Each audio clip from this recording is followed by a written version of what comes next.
Hey, good morning, everybody. I'm showing 0700. We'll get started with today's operational briefing for September 10th, 2021 for the Dixie incident. My name is Chris Greer, the Plan Section Chief for IMT1. If you can please do me a favor, grab your cell phones, put them on silent, turn down your radios, and keep all side conversations outside the briefing area so that everybody gets a good briefing. We'll go ahead and get started with incident situation update. Good morning, Magnus Johnson, Incident Management Team 1, Night Operations. Branch 9, all quiet. Over here they had calls for service. As we move up into Branch 13 in Division Papa, in November, they continue to do good work in here to lock this off. They pushed dozer line up towards the 44, as well as they were pushing dozer line out of branch, this contingency branch, Shasta contingency, down towards them. They had a little slop. They're holding everything in place, keeping it out of Old Station. The fire did make a substantial run yesterday. It crossed Highway 44 up on the rim, the Hat Creek rim, and has continued to migrate to the north out towards Ladder Butte. Active fire running through there. We had numerous thunder cells come through. No lightning on us. Very little rain, if any, to hit on the fire itself. All it did was push the fire left, right, north, and south, but it kept that path going up. As we come over into Branch 16, Quebec and Romeo, they continue to do strong work on that 30-acre, 39-acre slop that came out. The helicopters hit it so good yesterday that they finally had to ask them to stop because there was a slip and slide for the crews to go in and finish it up. Romeo, Sierra, Tango, and Union were good. Just calls for service in the Westwood sector, calls for service again down into the Junction Group, they went in.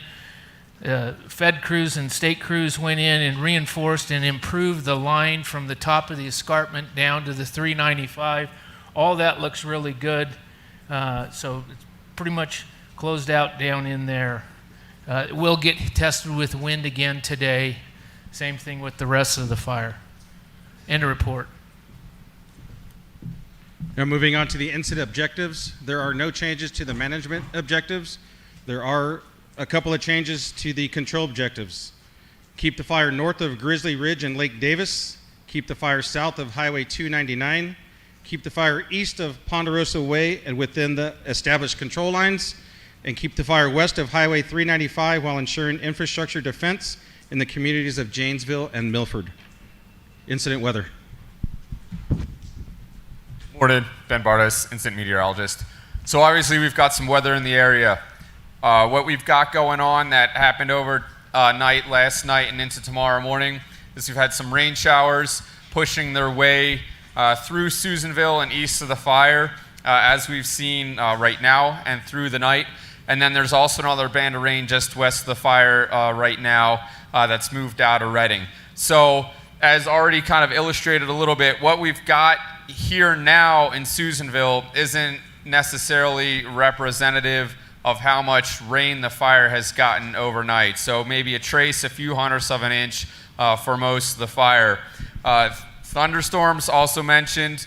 We did have some strikes down by Honey Lake and in the east zone, and there are a few isolated strikes just an hour or so ago well north of the new head of the fire. So there is still some convective activity around. That's going to last through mid-morning, so just have a heads up on that.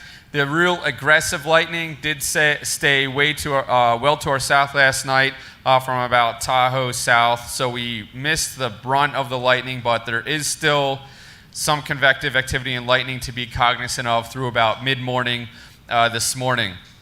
This weather we've got now will clear out around mid-morning, but behind it we're still expecting strong winds through mid-afternoon, so it is still a critical weather day.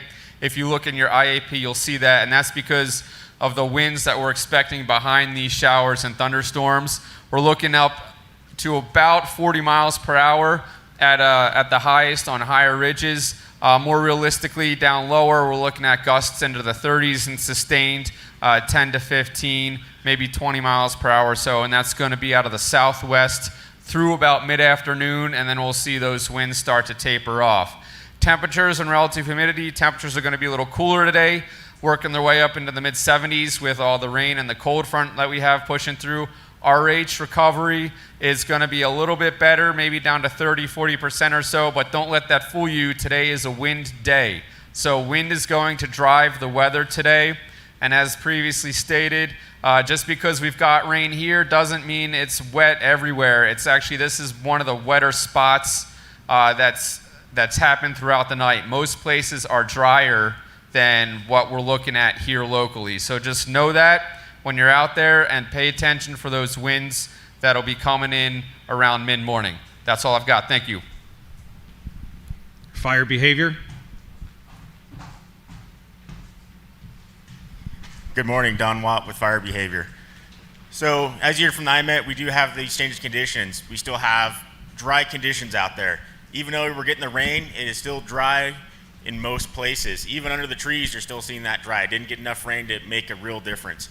The big thing will be as it moves out, we start getting some sun, we start getting the wind. So that will drive the fire. Especially when we start getting up here onto the flats above the Hat Creek Rim. It's one of the drier areas in the fire. So the little rain that it got won't make that big of a difference, especially this afternoon. We have some wind, we have some sun, you'll want to push. You also start getting into some more open fuels, some brush fields. Those will move quickly. The wind will not affect the brush, won't affect the trees, the rain. The wind will affect it. You'll start seeing some more moderate to rapid rates of spread. The southwest wind will want to continue to push that direction. When you start getting down here into branch 13, you will have some more terrain-driven winds. You kind of get down below that Hat Creek Rim, that'll want to funnel the wind a little bit. You have some peaks that'll move with the wind. So just be cognizant that the wind may not be perfectly southwest when it's coming through, depending on where you're working. You may have some terrain variances. Also, with the clouds moving up ahead, we'll have some shifting winds in there. The wind will also have an effect on this lower portion. It will reach down to some of the valleys. You will see some more of that leaf litter, some of that needle cast dropping down. It may not have an effect right away, but in the next couple of days, you may start seeing some activity there. Hopefully we get enough rain that it will squash some of those smoldering materials down there. So just be aware, we have these conditions now, but they're changing throughout the day. So just make sure that you take the opportunity this morning and then have a plan for this afternoon when it gets into that dry, windy conditions. Operational work assignments. Good morning, Mike Wink, Day Operations. So as I go around the map and talk about today's work assignments, you're going to notice that there are some naming convention changes and there's a new branch. So I'm going to slow down when we get to those pieces just so everybody knows what the plan is, okay? No changes here in branch 9. The division leadership will report straight to the Shasta sector on this side up here in the top. Continue tactical patrol in there.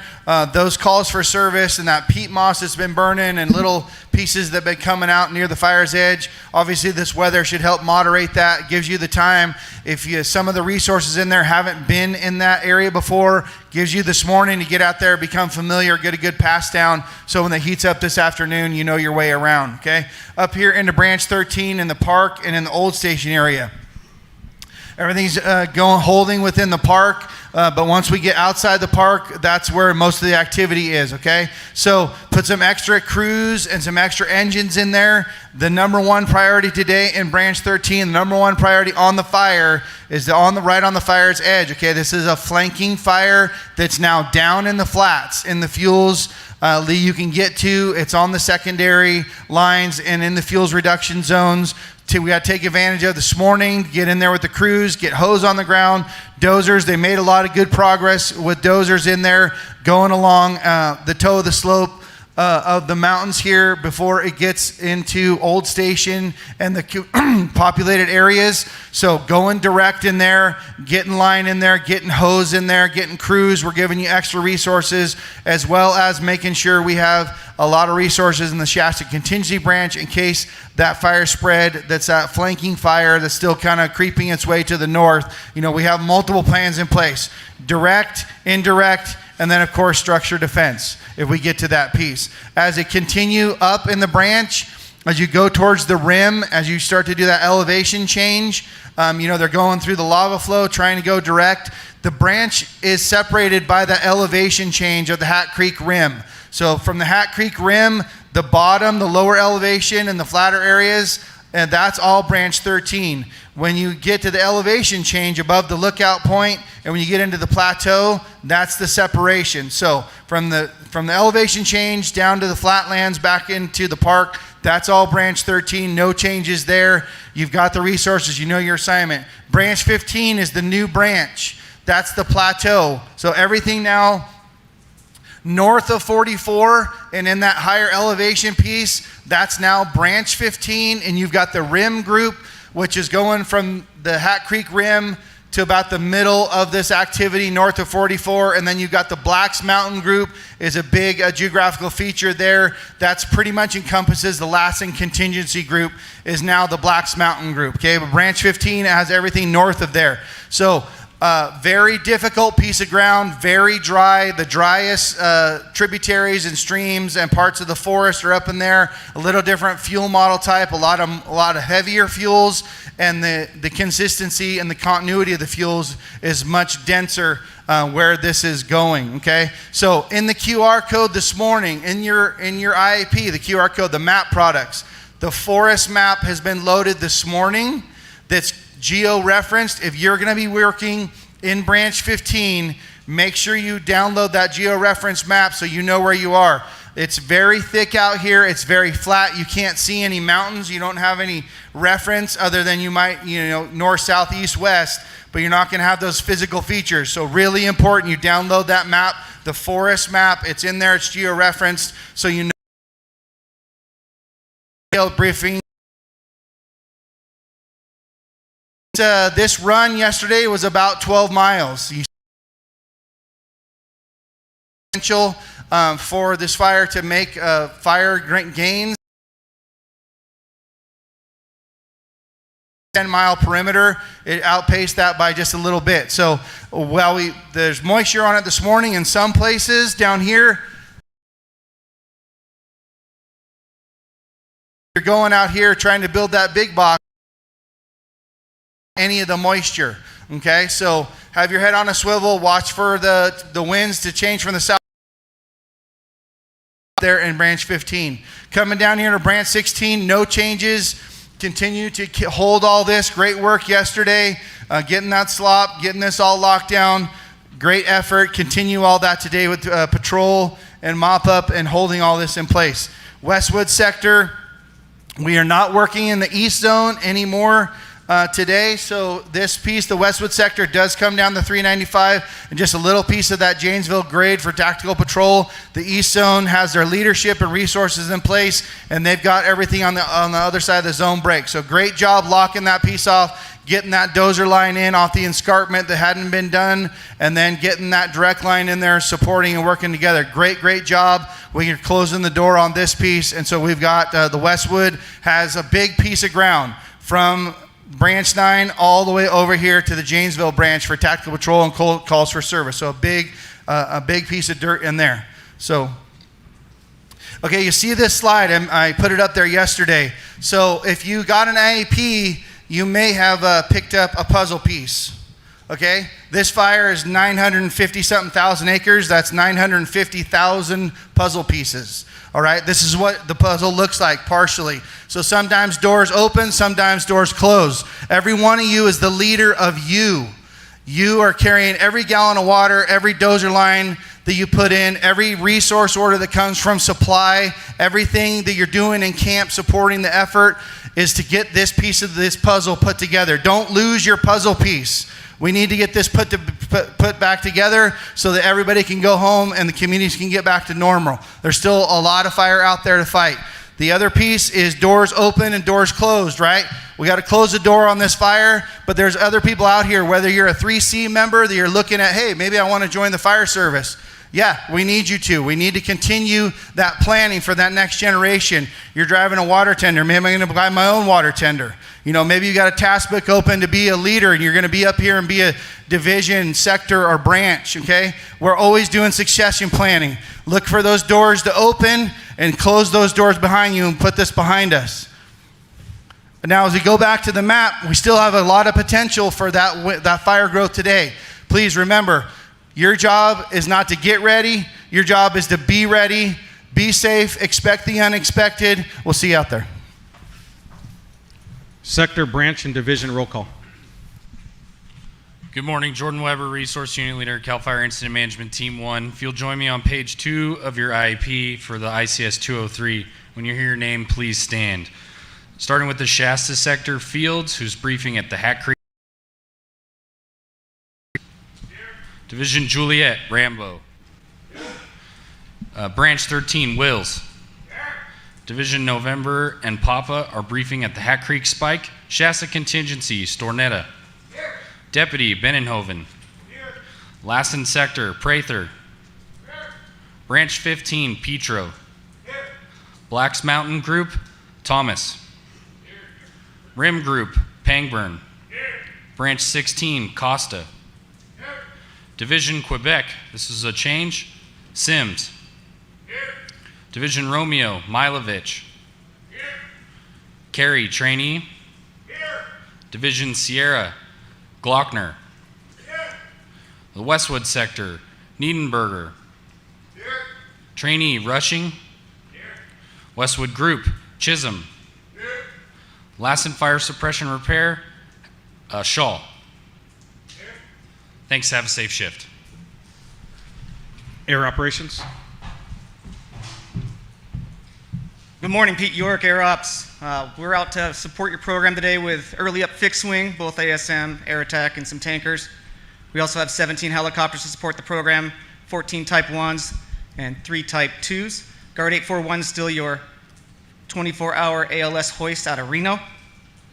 We have one MRB in the East Zone currently. We're setting up another MRB somewhere up in Branch 13 today, or Branch 15. We'll get back to you with that location.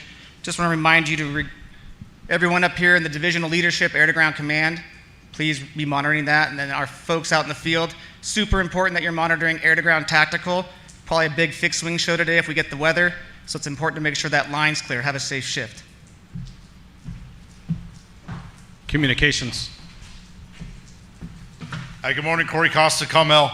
For today's operational period of September 10th, there is no new clone, but there are changes. So Command 47 is being moved this morning up to Bernie Mountain. This will help support that northern part of Branch 13 and Branch 15. So Command 47 is moving to Bernie Mountain. It is not in place yet. It is not operational, but will be in a couple hours. So there's some changes with that. Turn to page 40 of your 205 in your IEP. Branch 15 will be on Command 47 when it's up. So with those changes, the RIM group will be CDF TAC 29 and the Blacks Mountain group will be CDF TAC 30. Okay, if you notice on page 41 of the 205, it shows it there. Scratch that off. So your changes, again, pay attention. Branch 15, Command 47. The RIM group, CDF TAC 29, and Blacks Mountain group, CDF TAC 30. Once the command is moved and in service, we will make an announcement on all the command channels. So monitor and scan your command channels. We'll make an announcement. Also, Command 56 is moving to Harvey Mountain Lookout. That'll help give you better coverage up there in that Quebec and Branch 16 area also. Any questions, come see us at Communications. We're just over there by the mill. Have a safe shift. Medical. Good morning, Sean Lowry, Medical Unit Leader Trainee. Turn your page to 43 and you'll find the ICS 206 medical plan for today's operational period. 3 things I want to talk about is first and foremost, we've got CalMat over to your left-hand side supporting us for any kind of medical logistical needs, from moleskin to rapid tests. If you're not feeling well, please go get tested. Second thing is the resources. As you heard Air Ops, we do have that 24-hour air hoist ship. We've got 3 ambulances staged throughout. Most importantly, we have 2 fire line medics for the West Zone. 2. So, I'm asking Division Soups to please identify your ALS units within your division as they might be needed for any kind of IWI situation. Last but not least, Box 8 for the IWI. We've got the pocket cards in the back. You've got the Box 8 here in your IAP. Please have a plan and be prepared for any kind of IWI situation. Thank you and have a safe shift. Safety. Hey, good morning, everybody. Brad Niven, Safety Officer with Team 1. Reminder of what today. We got a little bit of rain coming in. It's on the ground. It's going to mix with the roadways, all those oils and stuff that come up in the roads. It's going to make for some slick driving conditions, especially in and around here in Susanville. Just reduce our speeds, slow down, drive with your headlights on, make sure your windshield wipers are on. Let's not cause any problems for the good people here in and around Susanville. Next, even though it's raining here, we've talked about it, IMET, FBAN operations. When the wind hits that fire, expect it to do exactly the same thing that it did yesterday. Shouldn't be a surprise to anybody. Lastly, again, COVID, please stay vigilant, and a reminder for anybody that is staying in Nevada that masks are required indoors. They're not asking, they're telling you. Masks are required indoors in Nevada. Thank you. Information.